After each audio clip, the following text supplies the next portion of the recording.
आरव ने अपने छोटे से गांव में एक रहस्यमय घटना के बारे में सुना था। कहते हैं कि पिछले साल एक व्यक्ति, जिसने गांव के बाहर एक पुरानी हवेली में आत्महत्या की थी, उसकी आत्मा अब भी वहां भटकती है। आरव ने ठान लिया कि वह इस रहस्य की तह तक पहुंचेगा।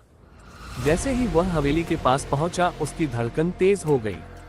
हवेली का दरवाजा धीरे धीरे खुला और आरव अंदर चला गया।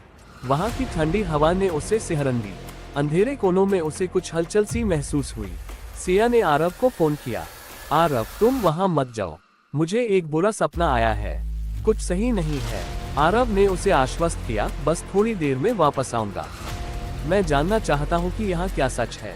वह हवेली की दीवारों पर उकेरे गए अजीब चित्रों को देखने लगा। तभी अचानक एक परछाई ने उसकी आंखों को चौंका दिया। वह किशोर था, जो वहां अकेला बैठा था।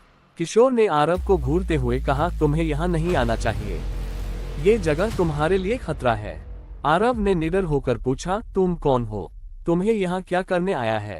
किशोर की आवाज में दर्द था। मैंने यहाँ बहुत कुछ खोया है, अगर तुम यहाँ रुकोगे तो तुम भी कुछ खो दोगे। आरव ने उसकी बातों को नजरअंदाज कर दिया और आगे बढ़ा। उसने देखा कि दीवारों पर खून के धब्बे हैं और उसके दिल में डर की लहर दौड़ गई। वहीं सिया ने आरव को फिर तुरंत वापस आओ, मुझे लगता है कुछ बुरा हो रहा है। आरव ने उसे फिर से आश्वस्त किया, लेकिन उसकी सांसें तेज हो गईं। उसने किशोर की ओर देखा, क्या तुम मुझे बता सकते हो कि यहाँ क्या हुआ? किशोर की आंखों में आंसू थे। यहाँ एक प्रेम कहानी खत्म हुई थी, जो मौत में बदल गई। अगर तुम मुझसे जानना चाहते हो तो तुमको सच्चाई का सामना करना होगा। आरव ने खुद को मजबूर किया और कहा, मैं जानने के लिए तैयार हूं। जैसे ही वह एक कमरे में गया, वहाँ उससे एक पुरानी तस्वीर में एक खूबसूरत लड़की और किशोर था। आरव ने समझा कि यह वही लड़की थी जिसकी आत्मा यहाँ भटक रही थी। सिया ने फिर से फोन किया। आरव, तुम वहाँ क्या कर रहे हो? मैं तुम्हें बहुत याद कर रही हूँ। आरव ने कहा, बस थोड़ी देर में आ रहा हूँ, मुझे एक रहस्य का पता चल रहा है। फिर अचानक कमरे का दरवाजा बंद हो गया। आरव ने घबराते हुए किशोर को देखा। मुझे यहाँ से निकलना है।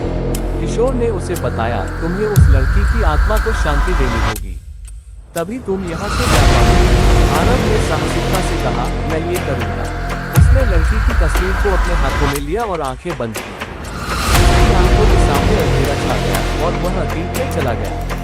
वहाँ उसने लड़की की आत्मा को देखा, जो दुख में डूबी हुई।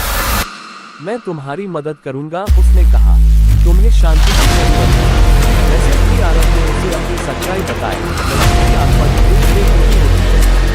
हवेली में अचानक रोशनी आई और आरव को महसूस हुआ कि वह सुरक्षित है।